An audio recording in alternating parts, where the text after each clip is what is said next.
வணக்கம் மக்களே, இது உங்கள் ஆர்கே சோலார் எனர்ஜி பவானி. நான் உங்கள் சுகுமார்.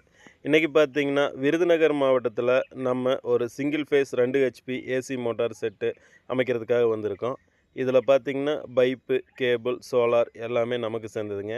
இதில் யூஸ் பண்ணியிருக்கிறது என்னென்னு பார்த்தீங்கன்னா 550 watts Eastman brand solar panel 6 numbers use பண்ணியிருக்கோம். வெச்சி பிராண்ட் டிரைவ் யூஸ் பண்ணியிருக்கோம். டெக்ஸ்மோ டெரோ சிங்கிள் ஃபேஸ் மோட்டார் யூஸ் பண்ணியிருக்கோம். காலையில் 7 மணி தாங்க ஆகுது. லோ சன்லைட்டுக்கே பார்த்திங்கன்னா நல்ல அவுட்புட் கொடுக்குது. இதே மதியம் ஆகும்போதெல்லாம் இன்னும் நல்ல ரீச் டெலிவரி கொடுக்கும். இதே போல் தமிழ்நாடு ஃபுல்லாக நாங்கள் சிங்கிள் ஃபேஸ் 3 ஃபேஸ் எல்லா மோட்டருக்கு AC motor, DC motor, BLDC மோட்டார்களுக்கு சோலார் அமைச்சு கொடுத்து ரன் பண்ணி கொடுத்துட்ருக்கோம். தேவைப்படுறவங்க எங்களை கான்டாக்ட் பண்ணுங்கள். நன்றி, வணக்கம்.